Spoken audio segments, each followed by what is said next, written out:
"No, I want to go hiking," Derek insisted. "Just shut up and pack your swimsuits," Gabriella responded in annoyance. "But Mom, we will be going there by bus. Isn't it better to go on a hiking trip this year?" he said while trying to convince her. "You know why we do this every year, right?" She looked at him and asked while hoping he would stop being unreasonable.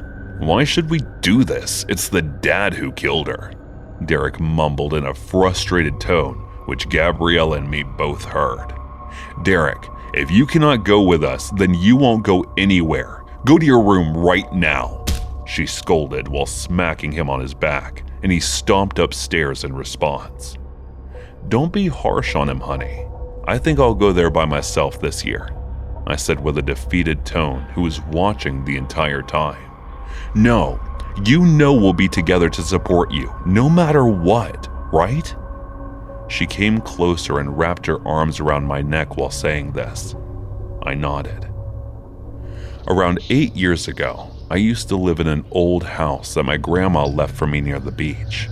The house was pretty old, and it needed regular maintenance, so I was doing just that. One day, I woke up in the middle of the night and I could not sleep after that, so I decided to take a walk and get some fresh air. I drank some water, grabbed my jacket, and went outside the house.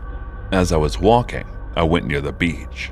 That was when I noticed a girl wearing a white dress was sitting on the opposite side of the beach. I could not see her face. All I could notice was her long black hair, along with the white dress that she was wearing. Water was washing off her feet and half of her body seemed wet. I thought, she may be depressed or something, and that must be the reason for her being here at this hour. So I did not think much of it at the time and went back to walking for a few minutes. The next day, I called my fiancée Gabriella and talked with her for hours. Gabriella and I were dating for almost 5 years now, and I had recently proposed to her. She was also pregnant with my child at the time, and I was in love with her more than ever. After talking to her for about an hour or so, I got ready for work and headed out. As I was passing through the beach, the scene from last night flashed through my mind. The same night I was drinking alone around midnight when I saw from the entrance that the same girl walked toward the same spot that she was sitting last night when she sat there. Maybe she just recently went through a breakup or something. That's what I thought then. As I was drinking, I stared at her, who was just sitting still, staring at the ocean for hours. But I soon got tired and started feeling sleepy, so I went to my bed. I continued my routine as always, and after waking up, I first texted Gabrielle good morning, took a shower after that, and got ready for work. I went down to the kitchen while dialing her number and started making eggs. "Morning, honey. What are you up to?" she said as soon as she answered the phone. "Missing my love in my arms," I said playfully, and she chuckled in response. After that, I talked to her while making and then eating breakfast. I told her about the girl in the white dress that I kept seeing for the last 2 days. "Be careful. She might be a lost spirit or something," she said in a serious tone, which made me pause for a few seconds, but then she burst into laughter. "You scared me," I said, taking a deep sigh of relief. "Don't worry, maybe she's going through something. Just don't pay much attention. And if you're curious, just ask her if anything is troubling the girl," she said in a chill tone. "No thanks, I don't want to approach a possible ghost," I said, and we both started to laugh. After that, I kept noticing for a few days her sitting there and staring at the ocean, while the waves wash off at her feet, making her half-body wet in the process. From her appearance, she seemed in her early 20s, but I could never see her face. One day when I was talking to my fiancée, she asked, "It's been almost a month, is she still doing that?" I told her that she was, so she said that maybe the girl needed help and suggested I offer help. I was thinking the same for the past couple of days, so I agreed. Later that night when I saw the girl sitting there, I walked closer to her and stood behind her. I called out for her. but she did not respond. I walked a bit more closely and asked if everything was okay. She turned her head toward me. Her lips looked chapped, and there were huge dark circles under her eyes. It made me scared for a few seconds. Then I shook my head and asked again if she needed any help. She kept staring at me without saying anything. I thought it was a waste of time and turned to leave. That was when someone grabbed my legs all of a sudden and started pulling me into the water. I turned and saw that it was her. She had a completely blank expression on her face, as if she did not have any emotion at all, which scared me even more. At this point, I was sure that this was no human, but a ghost, because as she grabbed my legs, I could feel her long nails piercing into my skin. I kicked with all my might and tried to run, but she again grabbed me into the water. But I was so terrified that as a protective response, I strangled her and left her in the water. After that, I ran, panting in my house, and called Gabriella to tell her everything that happened. She asked me to calm down, saying if it's really a ghost, I did not kill an actual person. The next day, I saw many people and police officers gathered around near the beach. As I was panicking, someone rang the doorbell. I opened it hesitantly and saw that it was Gabriella at the door. I started crying, and she just held me while telling me that everything would be okay. I went ahead and confessed everything to the police officers about what happened that night. They told me that the girl's name was Sarah, and the reason she may have done that was that she had a mental condition along with severe trauma for men. Sarah was harassed and physically abused by her uncle and his sons from a very young age until she was rescued by a women's organization. But as a result, she developed a mental condition. I was sentenced to jail, but they released me early since what I did was due to self-defense.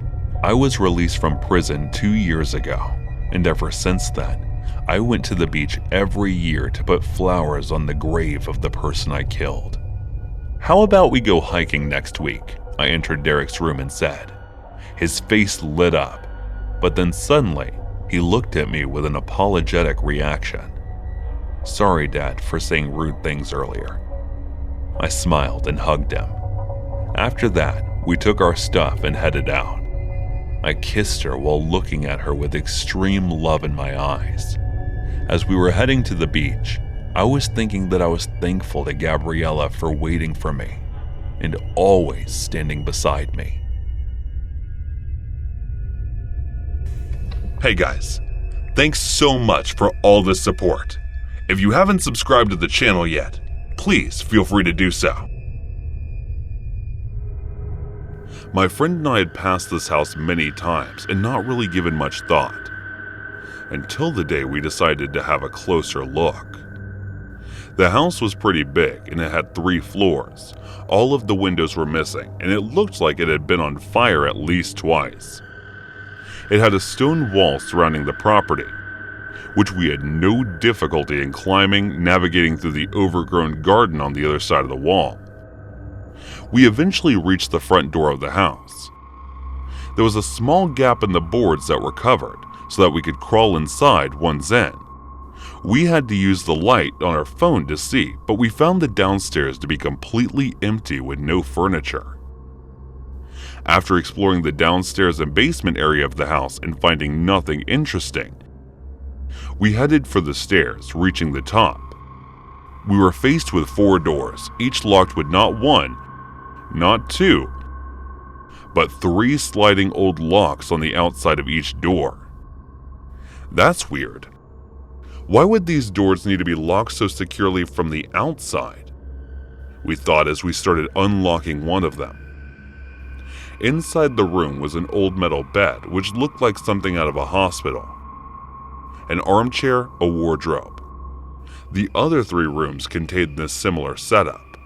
After exploring all 4 rooms, we wanted to check out the top floor, but the stairs had been destroyed by fire at some point. The only way up was through a hole in the ceiling of one of the 4 rooms. We pulled over a wardrobe and stood on it to see what was on the floor above. The floor looked unsafe, and it was even darker up there, so I didn't climb all the way up. I just shoved my torch around from where I was. That's when I found an old metal club. With the wrist strap still attached, it was heavy, dented, and obviously well used. After showing my friends what I had found, I left it up there and climbed back down. Because it was so dark inside, we hadn't noticed the sun had set and it was almost pitch black outside. We sat opposite the front door and each began rolling a cigarette, discussing what we had found, when something made me look up at one of the windows. To this day, I still struggle to find words to describe what I saw. It was a figure standing in the window of one of the bedrooms. It was not transparent like the traditional ghost, nor was it solid. It was almost like it was made of liquid or smoke. Although it was so dark in the room, the figure seemed to be illuminated as if it were giving off a light of its own. Despite its hazy appearance, I could make out that it was wearing a white doctor's coat with a name tag on the left breast pocket. The face was too distorted to make out any features, but I could see two large black eyes staring back at me. I sat there completely frozen, trying to comprehend what I was looking at. It could have been seconds, but felt like hours. Suddenly, I regained control of myself and without a word jumped up and sprinted for the wall. As I was running, I was wondering to myself whether I had really seen it or not. At this point, my friend, who was a much faster runner than I, overtook me and continued running up the road. Eventually, I caught up to him and asked him why he had been running. What he said haunts me. I just saw a doctor in the window. My older brother was one of those people who liked to scare me and my other siblings as much as possible. I couldn't really blame him for it because, although I didn't like being scared myself, I was just as guilty as trying to scare our younger brothers and sisters as well. But kids are allowed to be a little hypocritical, aren't we? The thing that always scared me the most was this big old house that my brother and I walked by every day on the way to and from school. The town we lived in didn't have bus service for any of the kids who lived in the town itself, so we had to walk to school. It was a good half-an-hour walk. The house that my brother always talked about was a really old Victorian that of course looked like it hadn't been kept up in decades. The lawn was completely dead and there was not anything but brown grass. An old dead tree was in the backyard, with a decayed tire swing swaying from it. Old broken bicycles, tricycles, and other contraptions littered the backyard as well. There was an old rusty shed there too. There was never a car in the driveway, and we never saw anyone leaving or entering the place. But we knew that someone lived there because if you walked by in the evening, you could see blue lights shining from behind the curtains as if somebody was inside, watching TV in the dark. Whenever the two of us walked by the house, my brother would always make strange comments about what was going on in there. I had to pretend like it didn't scare me, but I was only 12 years old at the time, and I was quite easily scared. He would tell me the man was a butcher who preyed on the little kids in the neighborhood who were stupid enough to walk up to his front door. My brother said the old man would grab the kid, take them out to his shed, hang them from their feet, and then lightly slice their skin open with a fine knife, and then slowly let them die as the blood trickled out into a tub that was under them. Growing up, every time he was in the mood to do it, my brother would dare me to go to the guy's door and break one of the old pots on it. I always declined because I told him I didn't want to get in trouble. He would then make fun of me for being a scaredy cat and taunt me for hours. On Halloween, the year that I turned 12, rather than going trick-or-treating, I was invited to hang out with my brother and his friends. They were doing what we at the time considered mature things. We egged some houses. We lit a flaming bag or two. It was a fun night. Late in the night, my brother and his friends decided to haze the new guy, being me. They dared me to go up to the old Victorian house and break one of the pots on the porch. As much as I wanted to be accepted by my brother and his friends, I did not want to do that, and they taunted me for it. And it was humiliating. But my fear was much stronger than the humiliation, and I continued to refuse to do it.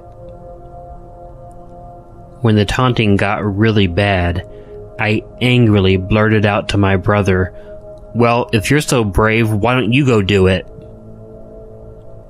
My brother hadn't expected that, and it worked perfectly because one of his buddies immediately turned to him and asked him that as well. Suddenly, all the attention was off of me, and it was turned to my brother. He was really taken off guard by the development. Still, my brother had to prove that he had the guts to do it. It was one thing for his little brother to be taunted, but he knew he could never live it down. So, acting all brave, although I could tell he was really scared, my brother walked up to the porch of the old building. You could tell he was scared out of his mind, but he didn't let it show. When he got up the steps, he grabbed an old flower pot and pulled it over his head. As he held the pot above him, proud of himself for what he was doing, I saw the door open behind him. A huge man walked up behind him as he was about to throw the pot. His buddies started screaming at my brother, telling him there was someone behind him. He just looked at us all like he didn't believe us. He just thought that they were trying to scare him. As he dropped the pot on the ground and it shattered, though, the guy grabbed my brother around the neck and held him there. My brother's chicken friends all ran off immediately. I couldn't do that, though. My brother had just been grabbed by a lunatic. I ran up to them before the guy could pull my brother into the house and tried to pull my brother away. The man swatted at me several times. He was huge, and he was choking the life out of my brother. Not knowing what else to do, I realized I had to take the cheapest shot possible. It was the only way I could help my brother. I kicked the guy square in the crotch. He groaned in shock, but he didn't let go of my brother. So I kicked him again. And again. I kicked this huge man a total of 6 times before he finally let go of my brother. Although my brother was wheezing and struggling to breathe, I knew we had to get away from the recently sterilized psychopath, and I pulled him away.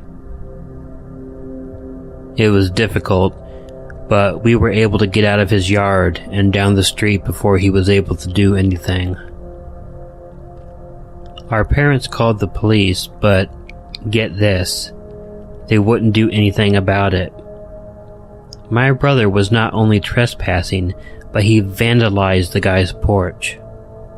We were all shocked and my parents were outraged, but the police did absolutely nothing. This man got away with it. Now, I'm the first one to admit what my brother did was wrong, but the guy was strangling him. Afterwards, My parents drove my brother and I to and from school every day. They figured it was best to avoid the guy as much as possible. The one good thing that came out of this was my brother had a lot more respect for me. It was at least 2 months before he began ragging on me again. But that's how brothers are.